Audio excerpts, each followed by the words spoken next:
Hey everybody, welcome back. Today we're going to be going over some more stuff about myth, fantasy, and lore, specifically dealing with Joseph Campbell from my own personal Enchiridion that I've taken notes in. Today we're going to be dealing with examining the father from in a divine aspect, what it looks like to extract the feminine from the masculine, and we're going to look at the concept of infantile thought and see how these unite into the hero and make us a better character as long as we can examine them and understand them. So I hope you stick with me on this.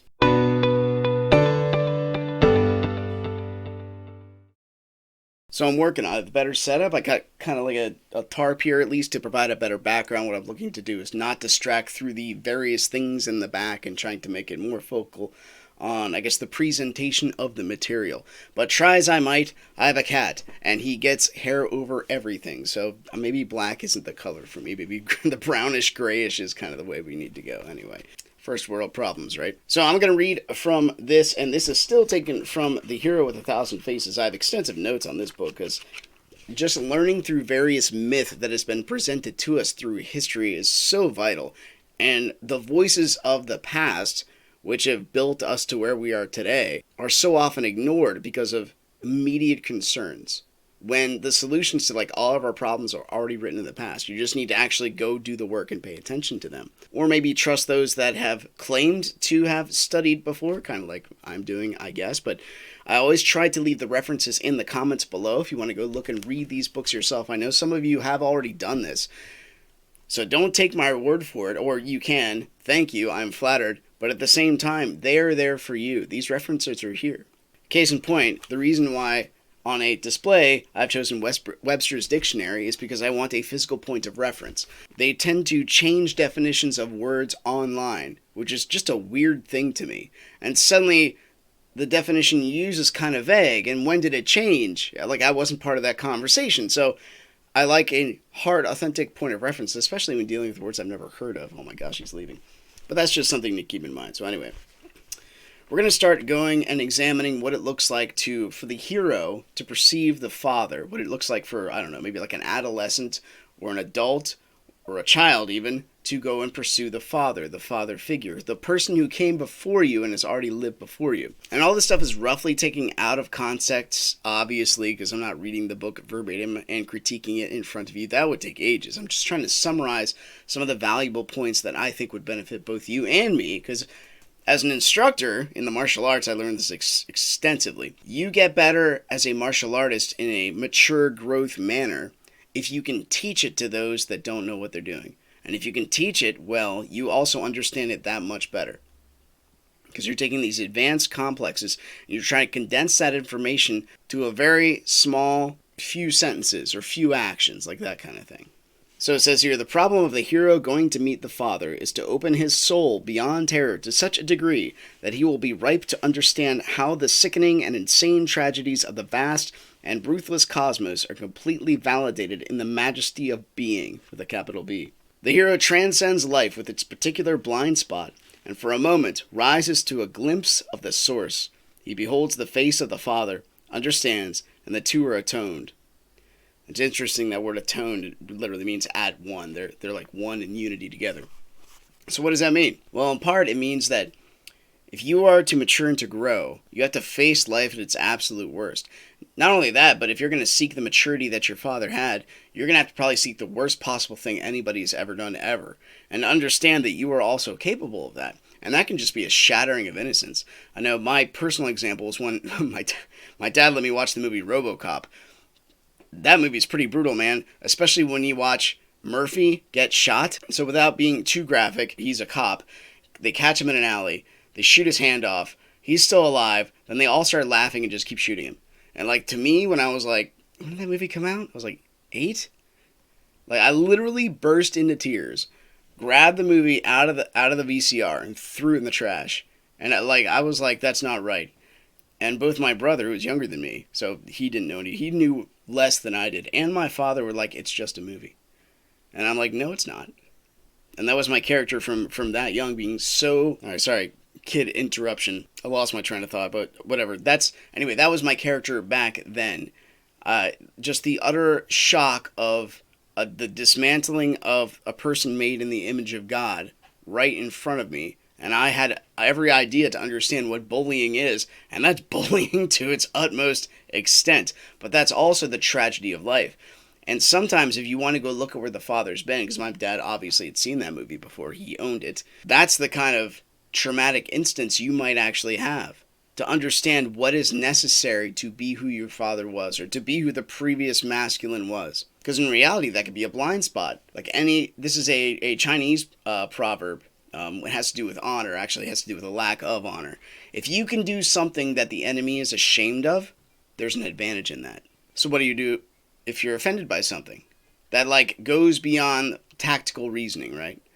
It appeals to something else, like your very being, or rather your innocence thereof of being. And even adults have innocence of being.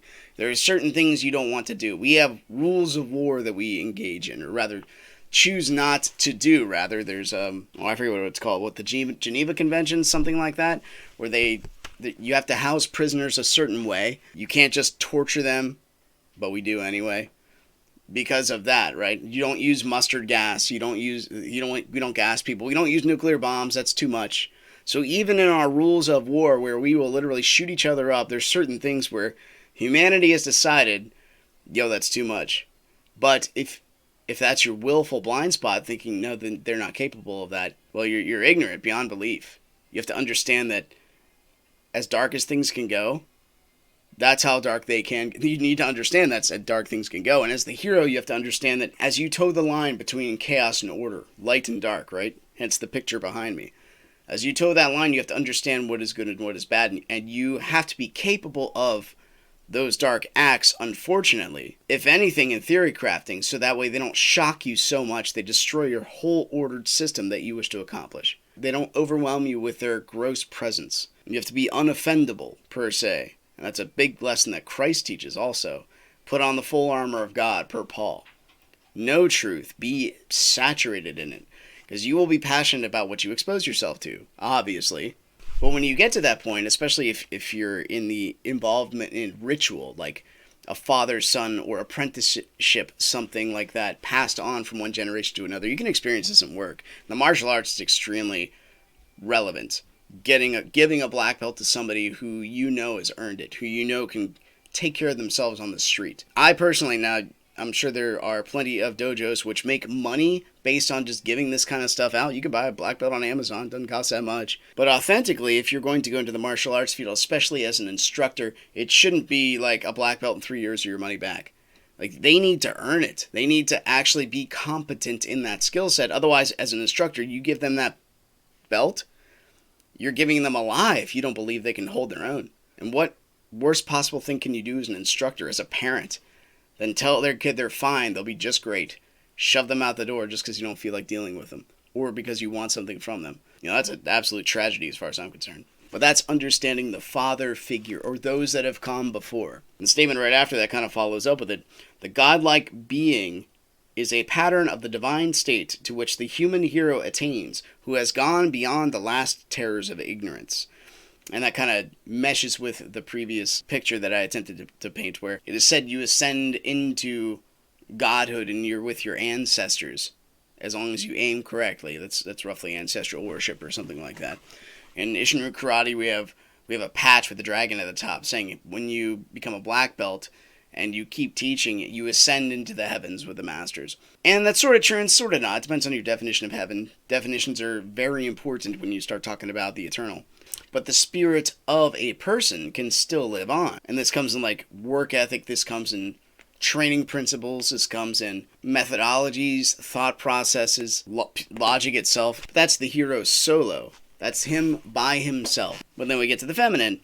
Because the hero is masculine in nature. You can have feminine heroes, obviously, but they have to take up a masculine role. That's, towing the line, and that's cutting off boundaries. And if there's no male figure in the house, the single mom absolutely takes up that role. She has to take up that mantle, and she does honorably. The removal of the feminine into another form symbolizes the beginning of the fall from perfection into duality. Now, I'm reading a good bit about this in the Red Book. It's when you talk to your soul. Carl Jung says that a female has a masculine soul and a male has a feminine soul.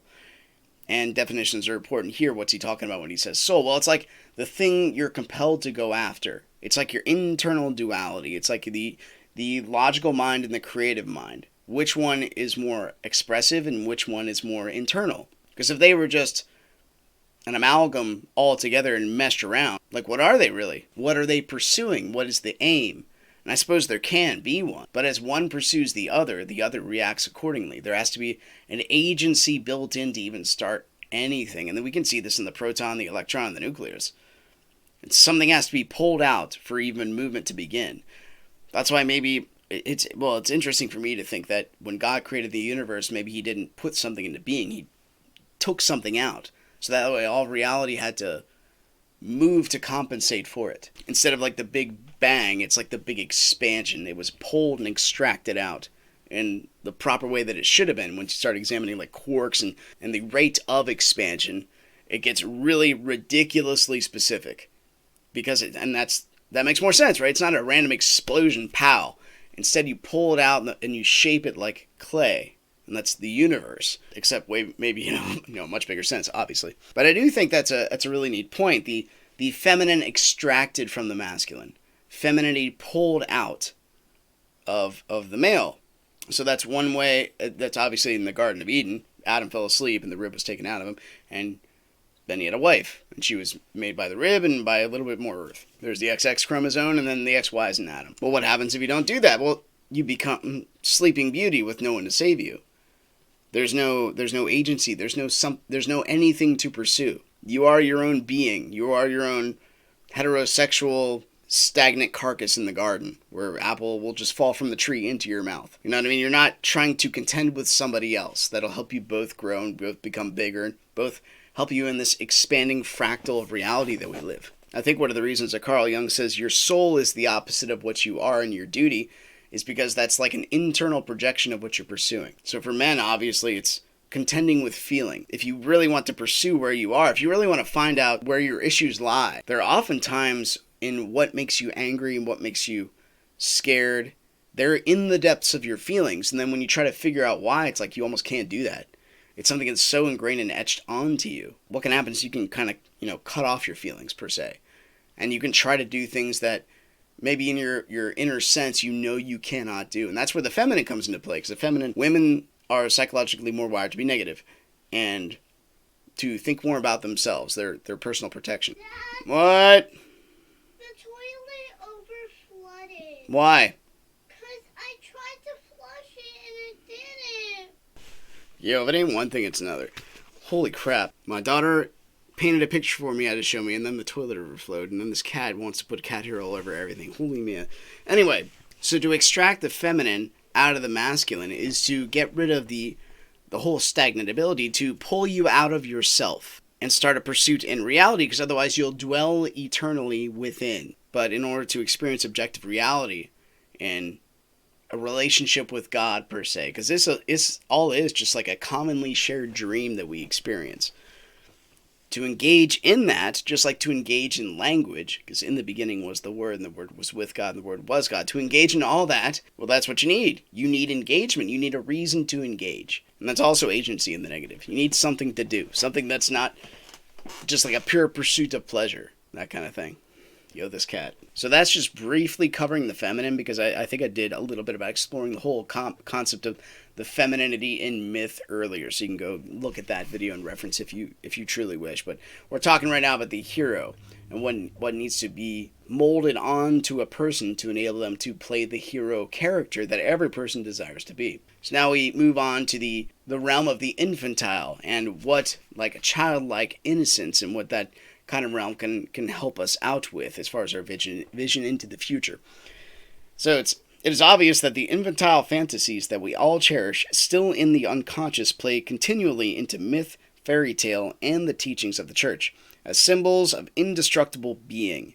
This is helpful, for the mind feels at home with the images and seems to be remembering something already known, but the circumstance is obstructive too, for the feelings come to rest in the symbols and resist passionately every effort to go beyond. And that's kind of the laziness of complacency. He points out something interesting here, that the whole concept from youth, if we use the Garden of Eden, or like C.S. Lewis in Surprised by Joy, if you use the concept of that feeling you had when you were younger as a point of reference that you want to mimic in the future, he is 100% right. even in our own finite lives, that it's a remembering that you try to do. You try to uncover things that have always been there. Meanwhile, in a Nietzschean sense, we're trying to destroy all of that and make our own values. But how do you do that with no point of reference? Well, that's like a Tower of Babel and man wanting to make evil good or anything. There's no absolutes. It's a pure relative world. But it's a relative world that can change to our own detriment. Suddenly gasoline replaces water. Or if you want to go in the movie Idiocracy, Brawndo replaces water, because Brawndo is what the plants need. Great movie, by the way, if you want to watch it. But that helps give symbols meaning. And there's even like mild symbols in this, in my background. Symbols have meaning, but the issue comes when you don't look beyond the symbol. I have comforts in crucifixes or comforts in statues of little things. It's like having a stuffy you need to sleep with. What's the point of the stuffy, really? It's something comforting that you can feel with texture, but beyond that, it's not going to fight off the monsters in the dark, that's for sure. It's not going to protect you when you're your lowest. It's not going to contend with you. It's not going to have a relationship with you. It's not going to talk to you.